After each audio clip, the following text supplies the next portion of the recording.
सभी पत्रकार बंधुओं को नमस्कार। आपको याद होगा कि संसद के अंदर मैंने ये सवाल उठाया था कि भारतीय जनता पार्टी दिल्ली के अंदर हमारे पूर्वांचल के भाइयों का वोट कटवा रही है, यूपी बिहार के लोगों का वोट कटवा रही है, वर्षों से दिल्ली में रहने वाले लोगों का वोट कटवा रही है और ये एक प्रकार का चुनावी घोटाला करके चुनाव को जीतना चाहते हैं।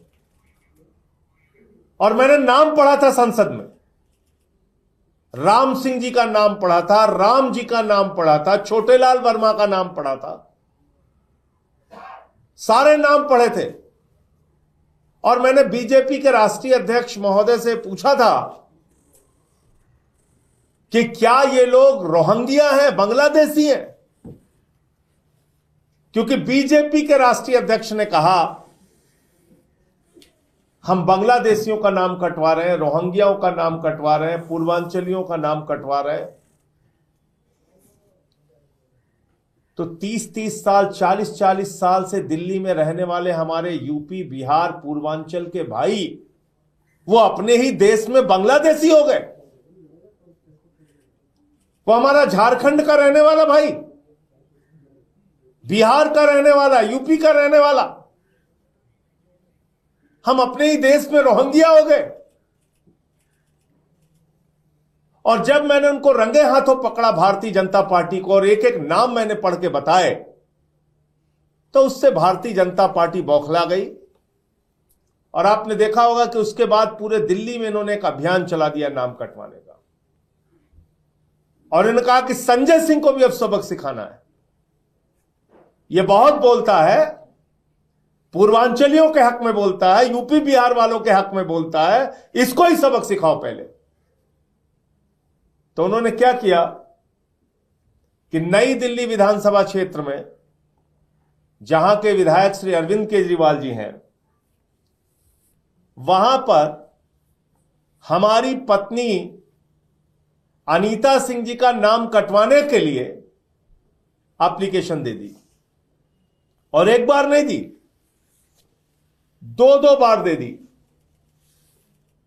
24 दिसंबर को और 26 दिसंबर को। हमारी पत्नी अनीता सिंह जी जौनपुर की रहने वाली हैं, ये भी पूर्वांचल से हैं। मैंने पूर्वांचल का मुद्दा उठाया, यूपी बिहार के लोगों का मुद्दा उठाया।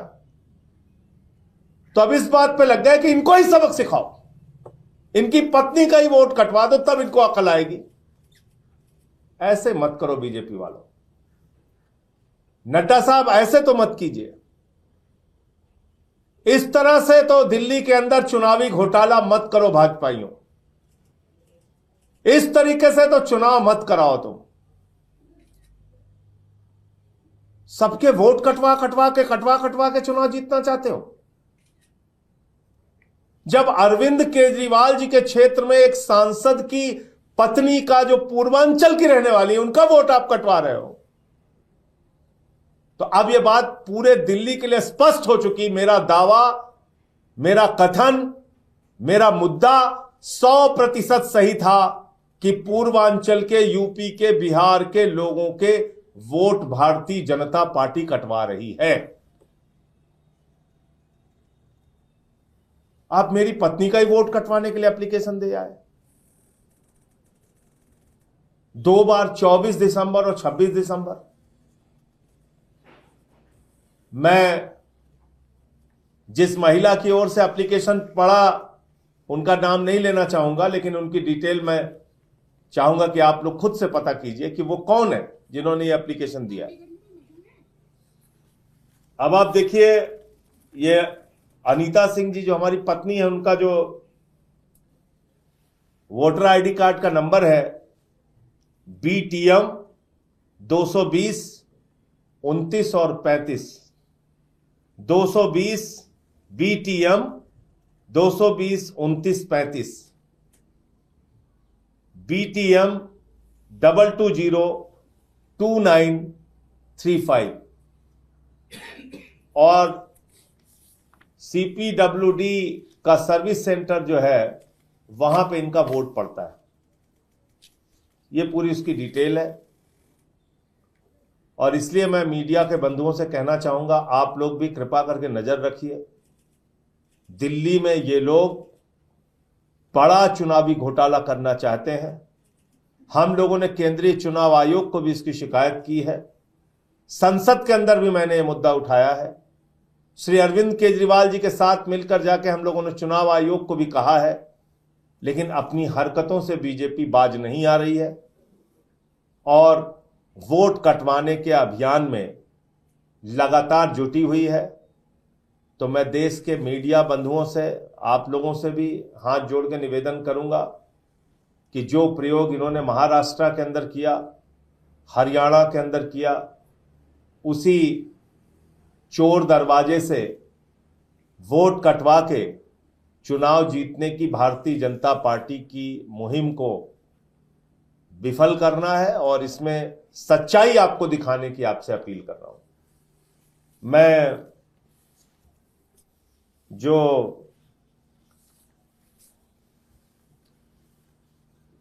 मनोज तिवारी जी हैं उनका एक महत्वपूर्ण बयान जरूर आपको सुनाना चाहूंगा। ये आप सुनिए।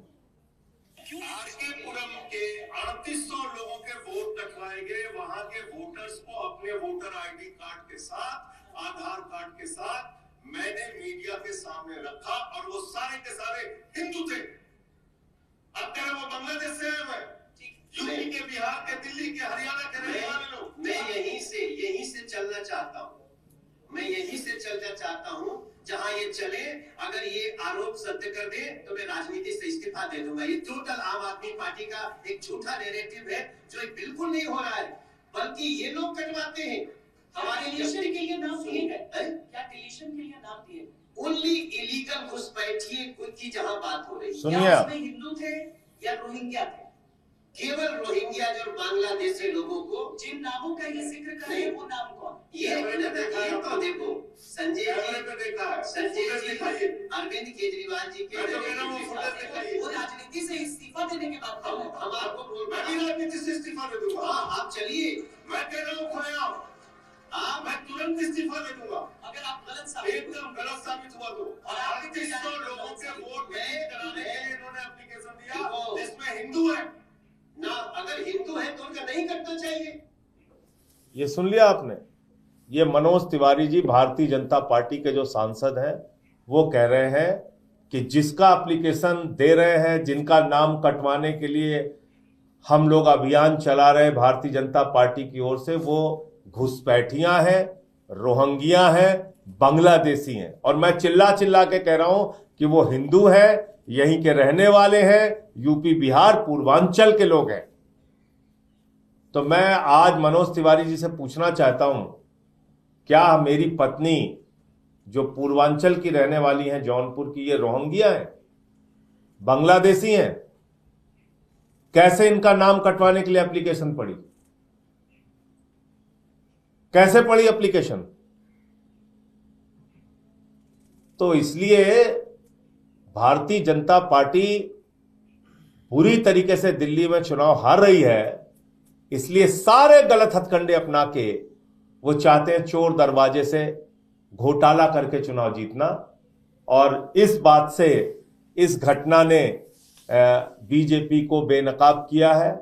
और मैं समझता हूं कि चुनाव आयोग भी इस बात का संज्ञान लेगा कि ऐसे जो बड़े पैमाने पे वोट कटवाने की कोशिश की जा रही है और टारगेट करके आम आदमी पार्टी के वोटर्स को कटवाया जा रहा है। अब आप समझ सकते हैं कि जब मेरी पत्नी का ही वोट कटवाने के लिए एप्लीकेशन पड़ रही है तो इसका मतलब कि आम आदमी पार्टी के वोटर्स को टारगेट करके पूरे दिल्ली में वोट कटवाया जा रहा है।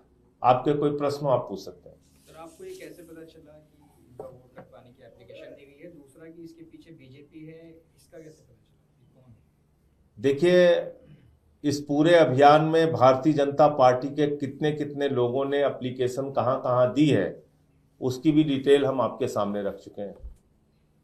इसलिए मैंने कहा कि जिन्होंने एप्लीकेशन दिया है, मैं उनका नाम आपके सामने नहीं लूंगा। मेरी पुख्ता जानकारी है, 100% जानकारी है कि 24 दिसंबर और 26 दिसंबर को एप्लीकेशन दी गई वोट कटवाने के लिए, जिसमें अनीता सिंह जी का नाम है, जिनकी डिटेल मैंने आपके सामने पढ़ के बता दिया। और जिन्होंने एप्लीकेशन दी है, थोड़ा आप लोग भी मेहनत कीजिए, पता कीजिए कहाँ की हैं, कब, क्यों। भाई जब ये वहां रह रही हैं, आप लोग भी आते हैं मीडिया से कभी बाइट लेने, आप देखते होंगे पत्नी वहां रह रही है हमारी, तो फिर इनका नाम कटवाने के लिए एप्लीकेशन क्यों पड़ गई? ये तो सवाल बनता है। और किसने दे दिया एप्लीकेशन? बेवजह क्यों कोई देगा? क्या इंटरेस्ट है किसी का? किसी गैर राजनीतिक व्यक्ति का मैं बड़ी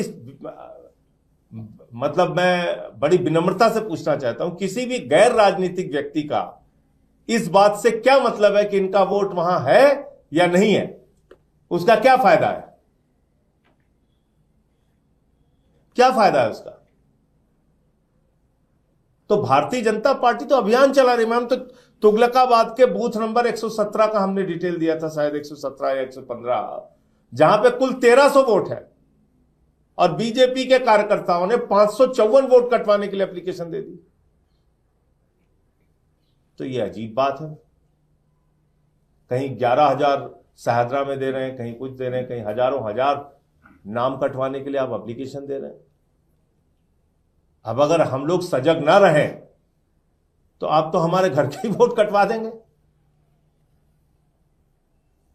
धन्यवाद। चुनाव में भी क्या इन्होंने यहीं पे वोट डाला था, और जाके उसी जगह पे नई दिल्ली विधानसभा में ही वोट डाला था। सर, हरदीप पुरी का बयान आया, वो कह रहे हैं कि बांग्लादेशी रोहिंग्या को लेकर अरविंद केजरीवाल ने खुद ही आपत्ति दर्ज की थी। आप उनको अगर हटा रहे हैं, उनके वोटर लिस्ट से नाम हटवा रहे हैं, तो मैं तो पूछ रहा हूं भाई, ये इनका नाम अनीता सिंह है, जौनपुर की रहने वाली है, मेरी पत्नी है। हरदीप पुरी जी से पूछ के मेरी मदद कीजिए कि ये बांग्लादेश से हैं कि रोहिंग्या हैं, ये क्या है, बता दीजिए। और वो जो नाम मैंने पढ़ा था, राम सिंह, राम, छोटेलाल वर्मा, वो सब रोहिंग्या हैं कि बांग्लादेशी हैं? क्यों ड्रामा कर रहे हैं लोग? एक्सपोज हो चुके हैं दिल्ली में वाजपेयी, क्यों ड्रामा कर रहे हैं? और खुद हरदीप पुरी जी एक्सपोज हो चुके हैं। बक्करवाला ईडब्ल्यूएस कॉलोनी में तो हरदीप पुरी जी ने बसाया है रोहिंग्या और बांग्लादेशियों को। वो बता रहे थे यूएन की पॉलिसी है, 24 घंटे उनको पुलिस का प्रोटेक्शन है। मतलब अपने गुनाहों पे जश्न कैसे मनाना है, ये कोई भाजपाइयों से सीखे। गुनाह भी इनका कि 10 साल से घुसपैठिए हिंदुस्तान में आ रहे हैं, ये कुछ नहीं कर पाए बेचारे। जो कहते हैं हमारा सीना 56 इंची का है और 156 इंची का है, और हम तो भगवान के अवतार हैं, इंसान है ही नहीं है। उनके राज में 10 साल से घुसपैठिया बांग्लादेशी सब त्रिपुरा, आसाम, बंगाल, झारखंड, बिहार, यूपी पार करके दिल्ली में आके रह भी गए, और ये बेचारे कुछ नहीं कर पाए। एक बांग्लादेशी डिपोर्ट नहीं कर पाए आज तक।